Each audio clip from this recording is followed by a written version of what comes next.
Hai teman-teman semua, apa kabar? Kembali lagi di channel aku, The Light Irene, Cahaya Damai. Saya harap teman-teman semua selalu diberkati Tuhan. Di video kali ini aku akan membahas tentang Raja Herodes II. Tapi sebelum lanjut video ini, jangan lupa klik tombol subscribe-nya, bunyikan loncengnya. Dan kalau teman-teman suka dengan video ini, jangan lupa di like juga ya. Herodes II atau yang biasa disebut dengan Herodes Agrippa atau Agrippa I, ia adalah Raja Yehuda pada tahun 41 sampai dengan 44 Masehi. Dia adalah penguasa terakhir dengan gelar kerajaan yang memerintah atas Yudea. Ia merupakan cucu Raja Herodes Agung atau Herodes I. Dia adalah orang yang diceritakan di dalam Alkitab, yaitu di dalam Kisah Para Rasul pasal 12 yang disebut dengan Raja Herodes. Istrinya adalah Sipros dan ia memiliki anak 1 putra dan 3 putri dari istrinya Sipros, yaitu Herodes Agrippa II, Barnike, Mariamne, dan Drusilla. Wilayah kekuasaannya adalah terdiri dari sebagian besar Israel modern, termasuk Yudea, Galilea, Batanea, dan Perea. Penulis Yosefus mengatakan setelah ayahnya Markus dieksekusi, Herodes Agrippa dibawa oleh kakeknya Herodes Agung ke istana kekaisaran di Roma. Di sana ia mendapatkan kasih sayang yang besar dari Tiberius. Tiberius mendidik Agrippa seperti anaknya sendiri. Hari demi hari berlalu, Drus, anak Tiberius, meninggal dunia. Setelah kepergian Drus, Herodes Agrippa yang telah ceroboh dan boros, ia tenggelam dalam hutang sehingga membuat dia wajib untuk meninggalkan Roma. Ia melarikan diri ke benteng dari Malata di Idumea. Dikatakan di sana ia berniat untuk bunuh diri. Setelah pengasihan diri yang singkat, Agrippa diberi uang oleh saudara iparnya dan juga pamannya. Ia diizinkan untuk tinggal di Tiberias dan menerima pangkat aedial di kota itu dengan pendapatan tahunan yang kecil. Dan pada waktu itu ia melarikan diri juga karena bertengkar dengan Antipas. Ia pergi ke Lucius Pomponius Falcus. Di sana ia mendapat hukuman karena ia menerima suap dari Damaskus. Sekali lagi ia terpaksa melarikan diri dan mencari istrinya yang telah menerima uang banyak dari Alexander the Albar.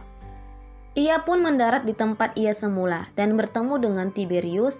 Ia diterima baik oleh Tiberius, Kaisar Roma. Di sana Herodes Agrippa juga berteman baik dengan Keulgul. Namun suatu hari ia mendengar dari seseorang telah bebas Eutychius dari penjara.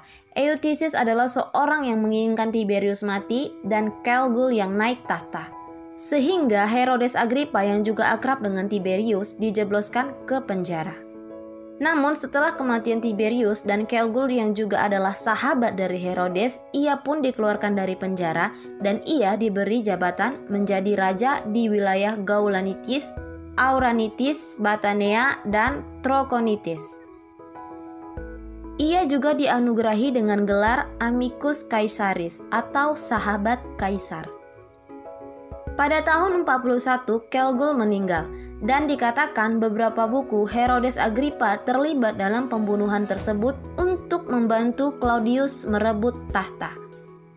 Setelah Claudius menjadi kaisar, Herodes Agrippa pun diberi kuasa atas Yehuda dan Samaria dan memberinya hias kepala konsularia, dan atas permintaannya ia diberi kerajaan Kalkis di Libanon. Dengan demikian Herodes Agrippa menjadi raja terkuat di timur. Wilayah kekuasaannya sama luasnya yang pernah dipegang oleh kakeknya Herodes I. Banyak hal yang dilakukan oleh Herodes Agrippa untuk memperkuat Yerusalem, namun perbuatannya itu tidak disenangi oleh Claudius. Herodes juga terlibat dalam kematian martir dari murid Tuhan Yesus, yaitu salah satunya adalah Yakobus saudara Yohanes yang mati dengan pedang. Ketika Herodes melihat perbuatannya itu menyenangkan hati rakyat Yahudi, ia melanjutkan perbuatannya dan menyuruh menahan Rasul Petrus. Petrus dijaga dengan beberapa pengawal. Pada saat malam hari, malaikat mendatangi Petrus dan menyuruhnya untuk bangun, dan ketika Petrus bangun, rantai yang mengikat Petrus terlepas dan malaikat itu menyuruh Petrus untuk mengikutinya keluar dari penjara itu. Petrus yang mengira itu adalah sebuah mimpi atau penglihatan, tersadar bahwa itu bukan sebuah mimpi, tetapi itu terjadi bahwa malaikat Allah telah menolongnya keluar dari penjara. Lalu Petrus pun pergi ke rumah Maria, ibunya Yohanes. Keesokan harinya di penjara, gemparlah semua prajurit-prajurit itu. Mereka bertanya-tanya mengapa Petrus bisa lepas. Herodes pun menyuruh mencari Petrus, tetapi tidak menemukannya. Dan ia pun memeriksa pengawal-pengawal itu dan membunuh mereka. Pada suatu hari, Herodes membuat sebuah festival untuk menghormati Kaisar Claudius. Acara ini banyak orang-orang penting yang diundang dan berkumpul. Dalam acara itu, ia memakai pakaian yang terbuat dari perak dengan tekstur yang sangat indah, dan dalam acara itu bajunya berkerlap-kerlip diterangi oleh pantulan cahaya matahari sehingga menyebabkan kekaguman orang yang memandangnya. Dan mereka pun berteriak satu persatu mengatakan bahwa dia adalah dewa, dan mereka menambahkan kata, "Kasihanilah kami, karena meskipun selama ini kami menghormatimu hanya sebagai manusia, namun untuk selanjutnya kami akan menyembahmu sebagai dewa." Dan dalam perbuatan ini, Herodes Agripa tidak menegur atas perbuatan mereka itu. Tidak lama kemudian, ia mendongak ke atas dan melihat seekor burung hantu duduk di atasnya, dan ia mengerti bahwa burung hantu itu adalah pembawa kabar buruk baginya. Dan tiba-tiba, ia merasa sakit pada bagian perutnya dan ia pun mati. Demikian dari buku sejarah menceritakan kisah tersebut. Cerita tersebut tidak jauh beda dengan yang dikatakan oleh Alkitab dalam Kisah Para Rasul pasal 12. Dikatakan pada saat itu, Herodes sedang berpidato dengan menggunakan pakaian kerajaan yang indah. Dan rakyat membalas dengan sorak-sorai, "Ini suara Allah dan bukan suara manusia." Dan ketika itu ia ditampar oleh Allah, lalu ia mati dimakan oleh cacing-cacing.